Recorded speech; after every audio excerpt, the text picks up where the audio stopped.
Hi hello ನಮಸ್ಕಾರ ಎಲ್ಲ ಸ್ನೇಹಿತರೆ ಕೊನೆಗೂ ಕೇಂದ್ರ ಸರ್ಕಾರದ ಒಂದು ವಿಕೆಟು ಇವತ್ತು ಉದುರಿ ಬಿದ್ದಿರ್ತಕ್ಕಂಥದ್ದನ್ನು ತಾವುಗಳು ನೋಡಿರ್ಬೋದು. ಕೇಂದ್ರದ ಶಿಕ್ಷಣ ಸಚಿವರಾದಂತಹ ಧರ್ಮೇಂದ್ರ ಪ್ರಧಾನ್ ಅವರು ರಾಜೀನಾಮೆ ಕೊಟ್ಟಿರ್ತಕ್ಕಂಥದ್ದನ್ನು ತಾವುಗಳು ಗಮನಿಸಿರ್ತೀರ. ನಿನ್ನೆಯೂ ಕೂಡ ಒಂದು ದೊಡ್ಡ ಮಟ್ಟದ ಮೀಟಿಂಗನ್ನು ಆಯೋಜನೆಯನ್ನು ಮಾಡಿ ಪ್ರತಿಭಟನಾಕಾರರು ಏನು ಕೇಂದ್ರ ಸರ್ಕಾರದ ಮೇಲೆ ಮುಗಿಬಿದ್ದಂತಹ ಪ್ರತಿಭಟನಾಕಾರರನ್ನು ಕರೆದು ಶಾಂತಿಯುತವಾಗಿ ಸಭೆಯನ್ನು ಮಾಡಿ ಶಾಂತಿಯುತ ಸಭೆಯಲ್ಲಿ ಒಂದು ಬೃಹತ್ತಾದ ವಿಚಾರವಾಗಿ ಚರ್ಚೆ ಆಗುತ್ತೆ.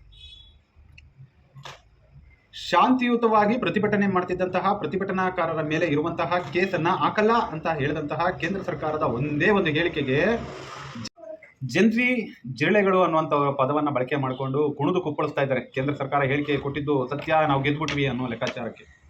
ಆದರೆ ಒಂದು ಹೋರಾಟವನ್ನು ಮಾಡಬೇಕಾದ್ರೆ, ಹೋರಾಟಗಾರರಾಗಿ ಪರಿವರ್ತನೆ ಆಗಬೇಕಾದ್ರೆ ಯಾವೆಲ್ಲ ವಿಚಾರಗಳನ್ನು ಅಂಶಗಳನ್ನು ತಾವುಗಳು ತಿಳ್ಕೊಂಡಿರ್ಬೇಕು ಅಂತಕ್ಕಂಥದ್ದು ಇಲ್ಲಿ ಬಹುದೊಡ್ಡ ವಿಚಾರವಾಗಿರ್ತದೆ.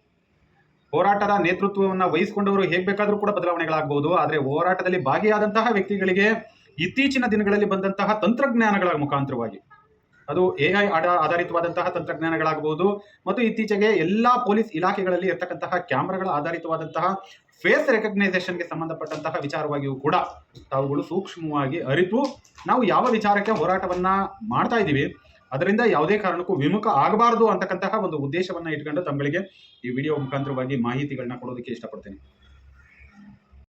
ಇನ್ನು ಹೋರಾಟದ ಜಾಗಗಳಲ್ಲಿ ಯಾರ ವಿರುದ್ಧವಾಗಿ ನಾವು ಹೋರಾಟವನ್ನ ಮಾಡ್ತಾ ಇರ್ತೀವಿ, ಈ ಹೋರಾಟದ ದಿಕ್ಕು ದೆಸೆಗಳೇನು, ಈ ಹೋರಾಟದಿಂದ ಮುಂದಿನ ಯುವ ಜನಾಂಗಕ್ಕೆ ಆಗಬೇಕಾದ ನ್ಯಾಯದ ದಿಕ್ಕೇನು ಅನ್ನುವಂತಹ ಒಂದು ಭಾಗದ ಹೋರಾಟಗಳಾದರೆ, ಇನ್ನೊಂದು ಭಾಗದಲ್ಲಿ ನಾವುಗಳು ಅಂದರೆ ಕೆಲವರು ಬಂದಿರತಕ್ಕಂಥವರು ಕೈಯಲ್ಲಿ ಮೊಬೈಲನ್ನು ಹಿಡಿದು ರೀಲ್ಸ್ಗಳನ್ನು ಮಾಡಿಕೊಂಡು ದೊಡ್ಡ ದೊಡ್ಡ ಟ್ಯಾಗ್ಲೈನ್ಗಳನ್ನ ಹಾಕ್ತಾರೆ. ನಾವು ಪ್ರಜಾಪ್ರಭುತ್ವವನ್ನು ಉಳಿಸ್ಬಿಟ್ಟಿದ್ದೀವಿ ಅನ್ನುವಂತಹ ಮಟ್ಟಕ್ಕೆ ತಮ್ಮ ಟ್ಯಾಗ್ಲೈನ್ಗಳನ್ನು ತಾವುಗಳು ಗಮನಿಸಿರಬಹುದು.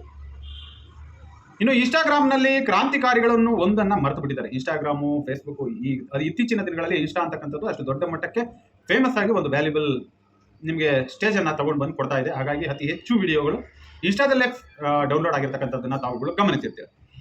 ದೆಹಲಿ ಪೊಲೀಸರು ದಿನವಿಡೀ ಬಳಸಿದ ಹೈ ಎಂಡ್ ಮೆಟಾ AI ಆಧಾರಿತ ಕ್ಯಾಮರಾಗಳು, AIನ ಸಂಬಂಧಿತ ಡ್ರೋನ್ಗಳು ಮತ್ತು ಫೇಶಿಯಲ್ ರೆಕಗ್ನೈಸೇಷನ್ ಟೂಲ್ಗಳಿಂದ ಸಂಗ್ರಹವಾದ ಕೋಟ್ಯಾಂತರ ಡೇಟಾವನ್ನು ಪೊಲೀಸರು ಏನು ಸುಮ್ಮನೆ ಉಪ್ಪು ಖಾರ ಹಾಕಿ ನೆಕ್ಕೋದಕ್ಕೆ ಅವರೇನು ಕಲೆಕ್ಟ್ ಮಾಡ್ಕೊಂಡಿಲ್ಲ.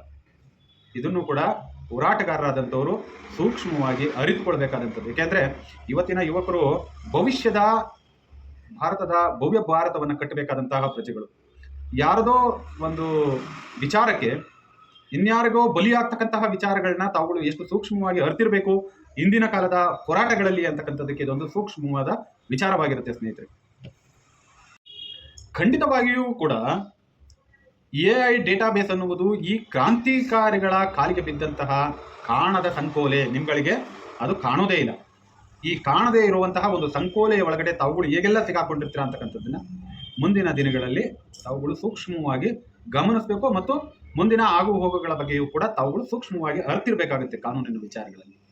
ಅಷ್ಟಕ್ಕೂ ದೆಹಲಿ ಪೊಲೀಸರು AI ಸರ್ವೆಲೆನ್ಸ್ ಅನ್ನ ಹೇಗೆ ಕೆಲಸ ಮಾಡ್ತಾರೆ?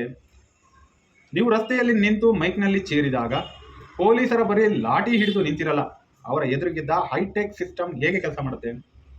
ಇದು ಕೇವಲ ದೆಹಲಿಗೆ ಸಂಬಂಧಪಟ್ಟ ವಿಚಾರ ಅಂತಲ್ಲ, ದೇಶದ ಎಲ್ಲ ರಾಜ್ಯಗಳಲ್ಲೂ ಕೂಡ ಹೋರಾಟವನ್ನು ಮಾಡುವಂತಹ ಜಾಗಗಳಲ್ಲಿ ಈ AI ಆಧಾರಿತವಾದಂತಹ ಕ್ಯಾಮ್ರಾಗಳು ನಿಮ್ಮಗಳನ್ನು ಹೇಗೆ ಟ್ರ್ಯಾಕ್ ಮಾಡ್ತವೆ ಮತ್ತು ಹೇಗೆ ಸಿಸ್ಟಮೆಟಿಕ್ ಆಗಿ ನಿಮ್ಮ ಫೇಸ್ ರೆಕಗ್ನೈಸೇಷನು, ನಿಮ್ಮ ಸಂಪೂರ್ಣ ಆಗು ಹೋಗುಗಳು, ನಿಮ್ಮ ಹೋರಾಟದ ಜಾಗಗಳಲ್ಲಿ ನಿಮ್ಮ ಹೇಳಿಕೆಗಳು ಮತ್ತು ಪ್ರಚೋದನಕಾರಿ ಕೊಡುವಂತಹ ಪ್ರತಿಯೊಂದು ಅಂಶವೂ ಕೂಡ ಈ AI ಆಧಾರಿತ ಕ್ಯಾಮ್ರಾದಲ್ಲಿ ರೆಕಾರ್ಡಿಂಗ್ ಆಗುತ್ತೆ ಅಂತಕ್ಕಂಥದ್ದನ್ನ ತಾವುಗಳು ಸೂಕ್ಷ್ಮವಾಗಿ ಗಮನಿಸಬೇಕಾಗುತ್ತೆ.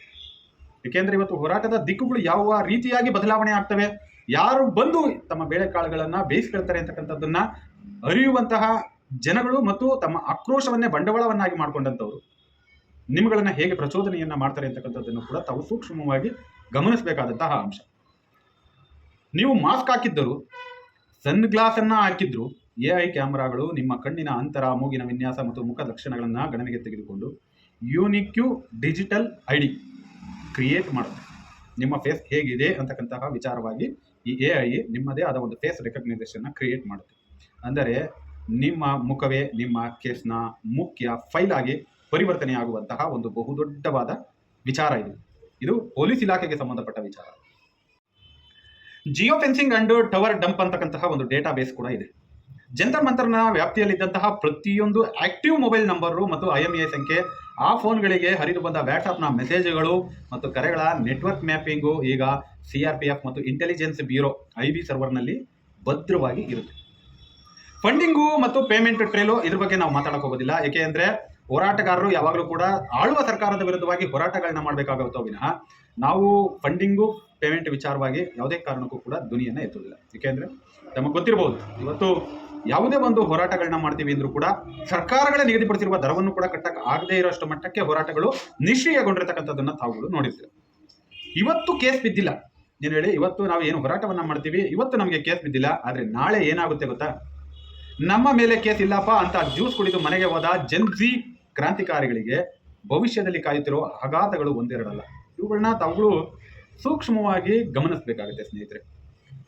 ಒಂದು ಆಡಳಿತಾತ್ಮಕವಾದಂತಹ ಸರ್ಕಾರಗಳ ನಿಲುವುಗಳು ಮತ್ತು ವಿರೋಧ ಪಕ್ಷಗಳಾಗಿ ಸರ್ಕಾರಗಳನ್ನ ಕಟ್ಟಿ ಹಾಕುವಂತಹ ನಿಲುವುಗಳ ಮೇಲೆ ನಿಂತಿರಬೇಕಾದಂತಹ ಆಡಳಿತಾತ್ಮಕ ಪ್ರಜಾಪ್ರಭುತ್ವ ಇವತ್ತು ಹೋರಾಟಗಾರರ ದಿಕ್ಕುಗಳನ್ನ ಹೇಗೆ ಬದಲಾವಣೆಗಳನ್ನ ಮಾಡ್ಕೊಳ್ತಾ ಇದೆ ಮತ್ತು ಹೋರಾಟಗಾರಗಳನ್ನ ಇಲಾಖೆಗಳ ಮುಖಾಂತರವಾಗಿ ಹೇಗೆ ಕಟ್ಟಿ ಹಾಕುತ್ತೆ ಅಂತಕ್ಕಂಥದ್ದಕ್ಕೆ ಒಂದು ವಿಚಾರವನ್ನ ಸ್ಪಷ್ಟವಾಗಿ ತಿಳಿಸ್ತಾ ಇದ್ವು ವಿನ ಇದು ಯಾವುದೇ ಕಾರಣಕ್ಕೂ ಪ್ರಚೋದನಕಾರಿಯಾದಂತಹ ವಿಡಿಯೋವು ಕೂಡ ಆಗಿರೋದಿಲ್ಲ, ಹೇಳಿಕೆಗಳು ಕೂಡ ಆಗಿರೋದಿಲ್ಲ. ಇವೆಲ್ಲವೂ ಕೂಡ ಇವತ್ತಿನ ಕಾಲಘಟ್ಟ ಮತ್ತು ತಂತ್ರಜ್ಞಾನಕ್ಕೆ ಸಂಬಂಧಪಟ್ಟ ಸತ್ಯಾಂಶಗಳೇ ಆಗಿರ್ತದೆ ಅಂತಕ್ಕಂಥದ್ದಕ್ಕೆ ಒಂದು ಸ್ಪಷ್ಟವಾದ ಉದರ್ಶನ. ಪಾಸ್ಪೋರ್ಟ್ ಮತ್ತು ವೀಸಾ ವೆರಿಫಿಕೇಶನ್. ನಾಳೆ ನೀವು ಉದ್ಯೋಗವನ್ನ ಅರಸಿ ಅಥವಾ ಓದಿನ ನೆಪದಲ್ಲೋ ವಿದೇಶಕ್ಕೆ ಹೋಗಬೇಕು ಅಂದ್ರೆ ಪಾಸ್ಪೋರ್ಟ್ ವೆರಿಫಿಕೇಶನ್ ಆಗಬೇಕು. ಪಾಸ್ಪೋರ್ಟ್ ವೆರಿಫಿಕೇಶನ್ ಅರ್ಜಿ ಹಾಕಿದಾಗ ನೀವು ಲೋಕಲ್ ಸ್ಟೇಷನ್ಗೆ ಹೋಗ್ಬಿಟ್ಟು ಈ AI ಡಿಜಿಟಲ್ ರೆಕಾರ್ಡ್ ಫ್ಲಾಶ್ ಆಗುತ್ತೆ. ಇವನು ರಾಷ್ಟ್ರೀಯ ಭದ್ರತೆಗೆ ಧಕ್ಕೆ ತಂದ ಪ್ರತಿಭಟನೆಯಲ್ಲಿ ಸಕ್ರಿಯನಾಗಿದ್ದ ಅನ್ನುವಂತಹ ಒಂದೇ ಒಂದು ರೆಡ್ ಫ್ಲಾಗ್ ಬಿದ್ದರೆ ಮುಂದಿನ ಭವಿಷ್ಯವನ್ನ ಹೇಗೆ ಕಟ್ಕೊಳ್ಳುವುದು? ಇವತ್ತಿನ ಭವ್ಯ ಭಾರತದ ಪ್ರಜೆಗಳು ನಿಮ್ಮ ಮುಂದಿನ ಭವಿಷ್ಯ ಮತ್ತು ವಿದ್ಯಾಭ್ಯಾಸ ಎಲ್ಲಿಗೆ ಬರುತ್ತೆ ಅಂತಕ್ಕಂಥದ್ದನ್ನು ಕೂಡ ತಾವು ಸೂಕ್ಷ್ಮವಾಗಿ ಗಮನಿಸಬೇಕಾಗುತ್ತೆ. ಈ ವಿಚಾರದಲ್ಲಿ MNC ಕಂಪನಿಗಳ ಬ್ಯಾಕ್ಗ್ರೌಂಡ್ ಚೆಕ್, ದೊಡ್ಡ IT ಅಥವಾ ಕಾರ್ಪೊರೇಟ್ ಕಂಪನಿಗಳು ಥರ್ಡ್ ಪಾರ್ಟಿ ಏಜೆನ್ಸಿಗಳ ಮೂಲಕವಾಗಿ ಸೋಷಿಯಲ್ ಮತ್ತು ಡಿಜಿಟಲ್ ಫುಟ್ ಫ್ರಂಟ್ ಚೆಕ್ ಮಾಡಿಸುತ್ತವೆ. ಪೊಲೀಸರ ಡೇಟಾಬೇಸ್ನಲ್ಲಿ ನಿಮ್ಮ ಹೆಸರು ಫ್ಲಾಗ್ ಆಗಿದ್ರೆ ಯಾವುದೇ ಆಫರ್ ಲೆಟರ್ಗಳು ನಿಮ್ಮ ಕೈಗೆ ಬರುವುದಿಲ್ಲ. ಇಷ್ಟೆಲ್ಲ ಕಷ್ಟಪಟ್ಟು ನಿಮ್ಮನ್ನ ಓದಿಸಿ ತಮ್ಮ ತಂದೆ ತಾಯಿದಿರು ಇಡೀ ಜೀವನವನ್ನ ನಿಮಗೋಸ್ಕರ ತೆಗೆದಿರ್ತಾರೆ. ಅವರ ಇವತ್ತಿನ ಎಜುಕೇಶನ್ ಸಿಸ್ಟಮ್ಗಳನ್ನ ತಾವುಗಳು ಕೂಡ ನೋಡ್ತಾ ಇರ್ತೀರ. ಇಂತಹ ಒಂದು ಭವ್ಯ ಭವಿಷ್ಯ ಮತ್ತು ನಿಮ್ಮ ಕುಟುಂಬಕ್ಕೆ ಆಧಾರವಾಗಬೇಕಾದಂತಹ ನೀವುಗಳು ಇಂತಹ ಒಂದು ಷಡ್ಯಂತ್ರದ ಒಳಗಡೆ ಬಿದ್ದರೆ ಮುಂದಿನ ಭವಿಷ್ಯವನ್ನ ತಾವುಗಳು ಹೇಗೆ ರೂಪಿಸ್ಕೊಳ್ತೀರಾ ಅಂತಕ್ಕಂಥದ್ದು ಇಲ್ಲೊಂದು ಬಹುದೊಡ್ಡ ಪ್ರಜಾಪ್ರಭುತ್ವ ಹೆಸರಲ್ಲಿ ಆಡುವ ಆಟಕ್ಕೆ ಟೆಕ್ನಾಲಜಿ ದೊಡ್ಡ ಮಟ್ಟಕ್ಕೆ ಉತ್ತರವನ್ನ ಕೊಡುತ್ತೆ. ಇವತ್ತು ನಾವುಗಳು ಸ್ವತಂತ್ರ ಭಾರತದಲ್ಲಿ ಪ್ರಜಾಪ್ರಭುತ್ವದ ಆಡಳಿತ ಮತ್ತು ಪ್ರಜಾಪ್ರಭುತ್ವದಂತಹ ಒಂದು ವ್ಯವಸ್ಥೆಯ ಒಳಗಡೆ ಇದೀವಿ ಅಂತಂದ್ರೆ ಅದಕ್ಕೆಲ್ಲದಕ್ಕೂ ಕೂಡ ಬಿಗ್ ಹೊಡೆತವನ್ನು ಕೊಡ್ತಿರ್ತಕ್ಕಂಥದ್ದು ಟೆಕ್ನಾಲಜಿ. ಇತ್ತೀಚೆಗೆ ತಾವುಗಳೆಲ್ಲ ಕಂಡಿರುವಂತೆ AI ಆಧಾರಿತ ಟೆಕ್ನಾಲಜಿ ಬಂದಂತ ನಂತರದಲ್ಲಿ ಎಷ್ಟು ಉದ್ಯೋಗಗಳು ಕಳ್ಕೊಂಡಿದೀವೋ ಅದೇ ರೀತಿ ನಿರುದ್ಯೋಗಗಳು ಕೂಡ ಜಾಸ್ತಿ ಆಗಿದೆ. ಅದೇ ರೀತಿ ಮುಂದಿನ ದಿನಗಳಲ್ಲಿ ನಿಮ್ಮಂತ ಹೋರಾಟಗಾರರನ್ನು ಕೂಡ ಕಟ್ಟಿ ಹಾಕುವುದಕ್ಕೂ ಕೂಡ ಈ ಟೆಕ್ನಾಲಜಿಯನ್ನ ಬಳಕೆ ಮಾಡೋದ್ರಲ್ಲಿ ಯಾವುದೇ ರೀತಿಯಾದ ಸಂಶಯವಿಲ್ಲ ಅಂತಕ್ಕಂಥದ್ದು ದೊಡ್ಡ ಮಟ್ಟಕ್ಕೆ ಉತ್ತರವಾಗಿ ಕಾಣುತ್ತೆ.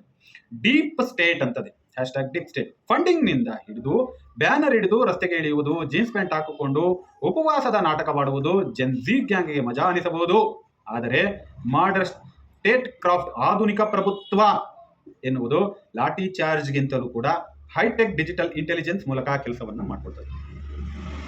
ಲಾಠಿ ಚಾರ್ಜ್ ಹಿಡಿದು ಲಾಠಿಯನ್ನ ಹಿಡ್ಕೊಂಡು ನಿಮ್ಮ ಲಾಠಿ ಚಾರ್ಜ್ ಮಾಡಿದ್ರು ಅನ್ನತಕ್ಕಂಥದ್ದು ಒಂದು ಉದ್ದೇಶವನ್ನೇ ಹೊರತುಪಡಿಸಿದ್ರೆ ಈ AI ಆಧಾರಿತವಾದಂತಹ ಡಿಜಿಟಲ್ ಇಂಟೆಲಿಜೆನ್ಸ್ ಕೂಡ ನಿಮ್ಮನ್ನ ದೊಡ್ಡ ಮಟ್ಟಕ್ಕೆ ಕಟ್ಟಿ ಹಾಕುವಂತಹ ಕೆಲಸ ಕಾರ್ಯಗಳನ್ನ ಮಾಡುತ್ತೆ. ಪೊಲೀಸರು ಮತ್ತು ಶಾಂತವಾಗಿ ನಿಂತಿದ್ದರೆ ಅದು ಅವರ ದೌರ್ಬಲ್ಯವಲ್ಲ. ಹೋರಾಟದ ಜಾಗದಲ್ಲಿ ಹೋರಾಟಗಾರರನ್ನ ನಿಯಂತ್ರಣಗೊಳಿಸೋದಿಕ್ಕೆ ಪೊಲೀಸ್ ವ್ಯವಸ್ಥೆಯ ಒಳಗಡೆ ಪೊಲೀಸರು ಇವತ್ತು ಶಾಂತಿಯುತವಾಗಿ ನಿಂತಿದ್ದಾರೆ ಅಂದ್ರೆ ಅದು ಅವರ ದೌರ್ಬಲ್ಯವಲ್ಲ. ಇದನ್ನ ತಾವುಗಳು ಅರ್ಥ ಮಾಡ್ಕೋಬೇಕು. ಅದು ನಿಮ್ಮ ಇಡೀ ಜಾತಕವನ್ನು ಮತ್ತು ತಮ್ಮ ಸರ್ವರ್ಗೆ ಅಪ್ಲೋಡ್ ಮಾಡಿಕೊಳ್ಳುತ್ತಿದ್ದ silent operation. This is the silent operation ಆಗಿರ್ತದೆ. ಐಫೋನ್ ಹಿಡಿದು ರಸ್ತೆಯಲ್ಲಿ ರೆವಲ್ಯೂಷನ್ ಮಾಡೋದು ಸುಲಭ, ಆದರೆ ನೀವು ಬಿಸಾಡಿದ ಪ್ರತಿಯೊಂದು ಕಲ್ಲು ಮತ್ತು ಆಡಿದ ಪ್ರತಿಯೊಂದು ಮಾತು 4K HD ಕ್ಲಾರಿಟಿಯಲ್ಲಿ AI ಸರ್ವರ್ ಆಗಿರ್ತದೆ. ಕೇಸ್ ಹಾಕಿಲ್ಲ ಅಂದರೆ ಸರ್ಕಾರ ನಿಮ್ಮನ್ನು ಕ್ಷಮಿಸಿದೆ ಎಂದರ್ಥವಲ್ಲ. ನಿಮ್ಮ ಡಿಜಿಟಲ್ ಜಾತಕವನ್ನು ಫ್ಯೂಚರ್ ರೆಫರೆನ್ಸ್ಗಾಗಿ ಡೇಟಾ ಬ್ಯಾಂಕ್ನಲ್ಲಿ ಎಂಟ್ರಿ ಮಾಡಿಟ್ಟಿದ್ದಾರೆ ಎಂದರ್ಥ. ಅಂದರೆ ಕೇಸ್ ಹಾಕಿಲ್ಲ ಅಂತ ನಾವು ಸುಮ್ಮನೆ ಬಂದ್ಬಿಡೋದಲ್ಲ. ಇವತ್ತು ಕೇಸ್ ಹಾಕ್ದೇ ಇರ್ಬೋದು, ಬಟ್ ಫ್ಯೂಚರಲ್ಲಿ ಮುಂದೊಂದು ದಿನ ನಿಮ್ಮ ಡೇಟಾ ಬೇಸು ರೆಡಿ ಇರ್ತದೆ. ಯಾವಾಗ ಬೇಕಾದರೂ ಕೂಡ ಫ್ಯೂಚರಲ್ಲಿ ರೆಫರೆನ್ಸ್ಗಾಗಿ ನಿಮ್ಮ ಡೇಟಾ ಬೇಸನ್ನು ಕೊಡಬಹುದು. ಈಗ ಹೇಳಿ, ರಸ್ತೆಯಲ್ಲಿ ನಿಂತ್ಕೊಂಡು ವಿಡಿಯೋವನ್ನ ಮಾಡಿಕೊಂಡು ಇನ್ಸ್ಟಾದಲ್ಲಿ ಹೀರೋಗಳಾಗಿ, ಫೇಸ್ಬುಕ್ಗಳಲ್ಲಿ ಹೀರೋ ಆಗಿ, ಯೂಟ್ಯೂಬ್ನಲ್ಲಿ ವಿಡಿಯೋ ಮಾಡಿ ಹಾಕೋದು ಹೀರೋತನವಲ್ಲ. ಹೋರಾಟವನ್ನ ನಾವು ಯಾವುದನ್ನ ಮಾಡಬೇಕು ಅಂತ ಅನ್ಕೊಂಡು ಹೋಗಿರ್ತೀವಿ, ಆ ಹೋರಾಟದ ವೇದಿಕೆಗಳು ಹೇಗಿರಬೇಕು ಮತ್ತು ಹೋರಾಟದ ಜಾಗದಲ್ಲಿ ಯಾರೆಲ್ಲ ಅನುಮತಿಯನ್ನ ಪಡ್ಕೊಂಡಿರ್ತಕ್ಕಂಥವ್ರು ಇರಬೇಕು. ಬೇರೆ ಇಂತಹ ಹೋರಾಟಗಳಲ್ಲಿ ಬೇಳೆ ಬೇಯಿಸ್ಕೊಳ್ಳೋದಕ್ಕೆ ಅಂತ ಬರ್ತಕ್ಕಂಥವ್ರನ್ನ ನಾವುಗಳು ಯಾಕೆ ದೂರ ಇಟ್ಟು ಹೋರಾಟಗಳನ್ನ ಮಾಡಬೇಕು?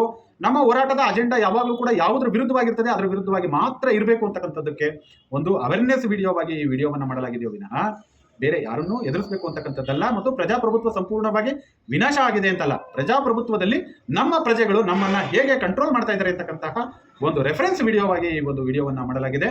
ಇದನ್ನ ತಾವುಗಳು ನೋಡಿ ತಿಳ್ಕೋಬೇಕಾದಂತಹ ಹಲವಾರು ವಿಚಾರಗಳಿದೆ. ಉದಾಹರಣೆಗೆ ಇವತ್ತಿನ ಟೆಕ್ನಾಲಜಿ ಬೇಸಿಸ್ಗಳ ಮುಖಾಂತರವಾಗಿ ನಮ್ಮನ್ನ ಹೇಗೆ ಕಟ್ಟಿ ಹಾಕ್ತಾರೆ ಅಂತಕ್ಕಂತಹ ವಿಚಾರವಾಗಿ ಕೂಡ ತಿಳ್ಕೊಳ್ಳುವಂಥದ್ದಿದೆ. ಮತ್ತು ಫ್ಯೂಚರಲ್ಲಿ ನಿಮ್ಮ ಭವಿಷ್ಯವನ್ನ ಕಟ್ಕೊಳ್ಬೇಕು ಅಂದ್ರೆ ನೀವು ಮುಂದಿನ ದಿನದಲ್ಲಿ ಮುಂದಿನ ಹೋರಾಟಗಳಲ್ಲಿ ಯಾರ ಜೊತೆಯಲ್ಲಿ ಭಾಗವಹಿಸಬೇಕು ಅಂತಕ್ಕಂಥದ್ದನ್ನ ತಮ್ಮ ಅನಿಸಿಕೆ ಅಭಿಪ್ರಾಯಗಳನ್ನು ಕೂಡ ತಿಳ್ಕೊಳ್ಳೋದಕ್ಕೆ ಇದೊಂದು ಅವೇರ್ನೆಸ್ ವಿಡಿಯೋವಾಗಿ ಮಾಡಲಾಗಿದೆ. ಧನ್ಯವಾದಗಳು.